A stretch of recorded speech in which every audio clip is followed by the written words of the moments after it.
By the way, this was my first showroom car. बड़े अरसे से सोच रहा था मैं इसको बेचूं लेकिन नहीं बेच पा रहा था क्योंकि गाड़ी के अंदर काम बहुत सारे थे। बॉडी की हालत आप लोगों के सामने ऑलरेडी आपको मालूम है कि कैसी हो चुकी हुई थी, लेकिन एक गाड़ी के साथ आपका एक रोमांस भी बिल्डअप हो जाता है। तो मैं चाहता था कि इसको वो ट्रीटमेंट मिले जो जिसकी ये हकदार है।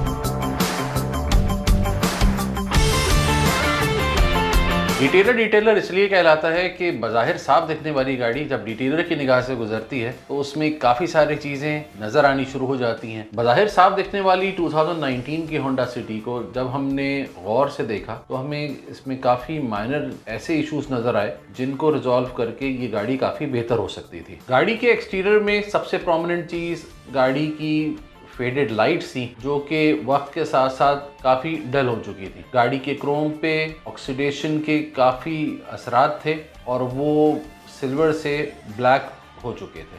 ये टफीटा वाइट कलर की होंडा सिटी अब पेल वाइट में कन्वर्ट हो चुकी थी और एक डिटेल्ड क्लीनिंग और पॉलिशिंग मांग रही थी। ओवरऑल गाड़ी की बॉडी पे जगह जगह लाइट स्क्रैचेस के निशानात मौजूद थे। गाड़ी के एक्सटीरियर डोर हैंडल्स का कलर भी फेड हो चुका था। इस होंडा सिटी का इंटीरियर बेज कलर का था और सफाई ना होने की वजह से अब काफी डिम नजर आ रहा था। दरवाजों में लगे कंट्रोल पैनल सिल्वर कलर के थे और जगह जगह से अब अपना कलर खो चुके थे। वैसे तो गाड़ी के इंटीरियर में सारी पार्ट्स इंटैक्ट थे, लेकिन गाड़ी का सेंटर कंसोल का कवर हमें टूटा हुआ मिला। इसके अलावा गाड़ी की सीट्स भी काफी गंदी थी और एसी के वेंट, सेंटर कंसोल, इन जगहों पर डस्ट के काफी हैवी डिपॉजिट्स मौजूद थे।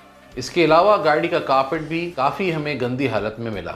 इस गाड़ी के इंटीरियर की तरह इसका इंजन रूम भी हमें काफ़ी डस्ट में भरा हुआ मिला और इवन के इसका बोनट भी अंदर से काफ़ी गंदा था। डिटेलिंग के प्रोसेस में हमने सबसे पहले इसके कलर होने वाले पार्ट्स को रिमूव किया, जिसमें एक्सटीरियर के डोर हैंडल्स और इंटीरियर के सिल्वर पार्ट्स शामिल थे। इसके बाद टीम ने इंटीरियर क्लीनिंग का प्रोसेस शुरू किया और उसमें गाड़ी की seats, carpet, door, centre console, AC के वेंट्स, रूफ, इन तमाम को थॉरली साफ करना शुरू किया। इस गाड़ी की लाइट्स काफ़ी ज़्यादा ब्लर हो चुकी थी, तो हमने इनकी लाइट्स को बेहतर करने के लिए इस पे सबसे पहले सैंडिंग की और सैंडिंग करके इसकी सरफेस को काफ़ी बेहतर बनाया। सैंडिंग के बाद इस पे लाइट कंपाउंडिंग का प्रोसेस हुआ और उसके बाद हमने फाइनली जब इसको पॉलिश किया तो we have found all together almost brand new lights. इस गाड़ी के क्रोम पे भी हमें ऑक्सीडेशन का और रस्ट का काफ़ी हैवी डिपॉजिट मिला, जिसको हमारी टीम ने क्रोम क्लीनर से और रस्ट क्लीनर से साफ किया। गाड़ी के डोर हैंडल्स और इंटीरियर के सिल्वर पार्ट्स को हमने बाकायदा कलर किया ताकि वो गाड़ी के इस नए लुक को कॉम्प्लीमेंट कर सकें। एक्सटीरियर डिटेलिंग में हमने गाड़ी के इनिशियल वॉश और क्ले के बाद गाड़ी को कंपाउंड किया। कंपाउंडिंग से गाड़ी के ऊपर कंटामिनेशन और ऑक्सीडेशन की वजह से जो येलोनेस आई हुई थी वो काफ़ी हद तक साफ़ हो चुकी थी और स्वेल मार्क्स भी तकरीबन ख़त्म हो चुके थे। इसके बाद टीम ने इसको बाकायदा पॉलिश किया और पॉलिश करने के बाद दोबारा वॉश किया। इंजन रूम की डिटेल क्लीनिंग के साथ साथ हमने इस बोनेट के इंटीरियर पोर्शन को भी ख़ास तौर पे साफ़ किया, जो कि कार्बन के लेयर की वजह से काफ़ी ग्रे टोन में आ गया था। एक्सटीरियर बॉडी में फाइनल वॉश के बाद गाड़ी को ड्राई किया गया और उसके बाद उस पर कार्नोवा वैक्स की एप्लीकेशन हुई। इंटीरियर के रबर, प्लास्टिक और विनाइल सरफेस पे बाकायदा ड्रेसिंग अप्लाई की गई, जिससे उनके लुक में एक डेप्थ आ गई। फर्दर इसको यूवी रेस से भी प्रोटेक्ट करेगी और ये फेड होने से भी महफूज रहेंगे। Last but not the least, final steps में जो माइनर डिफेक्ट्स थे पेंट में, उनको टीम ने पेन या कलम टचिंग के थ्रू कवर किया ताकि गाड़ी का आउटलुक अपने एक प्रिस्टीन लुक में वापस आ जाए। डिटेलिंग की डिटेल जर्नी के बाद ये गाड़ी अब पहले से काफी इम्प्रूव हो गई है और कस्टमर इसके बारे में क्या कहता है, आइए कस्टमर से ही सुनते हैं। अस्सलाम वालेकुम जी, मेरा नाम है शफात अली और ये गाड़ी मेरी काफ़ी अरसे से मेरे पास मौजूद थी। By the way, this was my first showroom car, तो इसके साथ एक इमोशनल अटैचमेंट भी थी और मैं बड़े अरसे से सोच रहा था मैं इसको बेचूं लेकिन नहीं बेच पा रहा था क्योंकि गाड़ी के अंदर काम बहुत सारे थे। बॉडी की हालत आप लोगों के सामने ऑलरेडी आपको मालूम है कि कैसी हो चुकी हुई थी, लेकिन एक गाड़ी के साथ आपका एक रोमांस भी बिल्डअप हो जाता है।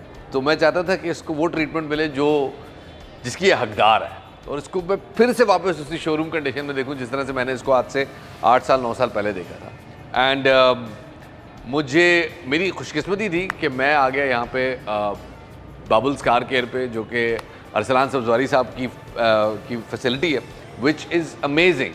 जो गाड़ी के साथ हुआ है मुझे कुछ बताने की ज़रूरत नहीं है, it's phenomenal. I mean from tyres, from bonnet, from pillars to शीशे टू इंटीरियर मोस्ट इम्पॉर्टेंटली।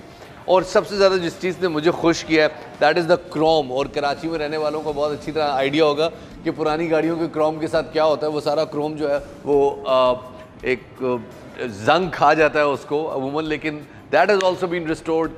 बहुत सारी गाड़ी के अंदर माइन्यूट डिटेल्स हैं जो कि आम तौर पे अगर हम कहीं से काम कराते हैं वो शायद इतनी ज़्यादा नज़र में नहीं आती, लेकिन इन्होंने बहुत तसल्ली से और बड़ी डिटेल से काम किया है। लाइटों का पीलापन ख़त्म करना हो, बम्पर के ऊपर कोई माइनर स्क्रैचेस हों, गाड़ियों के ये प्लास्टिक है इसके ऊपर जो आप ये हल्का सा पॉलिश देख रहे हैं, ये पॉलिश भी एक बड़ा केयरफुली सिलेक्टेड है बिकॉज इसके अंदर जो है डस्ट रिपल्जन है।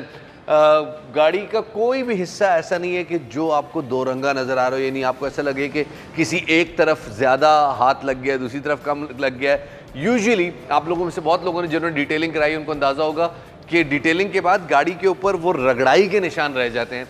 मैं बड़ी देर से देख रहा हूँ और ये it's a well lit facility, मुझे कोई रगड़ाई का निशान नज़र नहीं आ रहा। Fantastic job done, totally satisfied, और मेरी तरफ से भरपूर रिकमेंडेशन है for all my viewers, do come over. Karachi में DHA फेज़ 2 के संगम पे आपको ये बड़ी खूबसूरत फैसिलिटी मिलेगी which is state of the art undoubtedly. Do try it, और मेरी पर्सनल रिकमेंडेशन है। Thank you. इस तरह के मजीद इंटरेस्टिंग डिटेलिंग प्रोजेक्ट देखने के लिए हमारा YouTube चैनल सब्सक्राइब कीजिए, हमें Facebook और Instagram पे फॉलो कीजिए।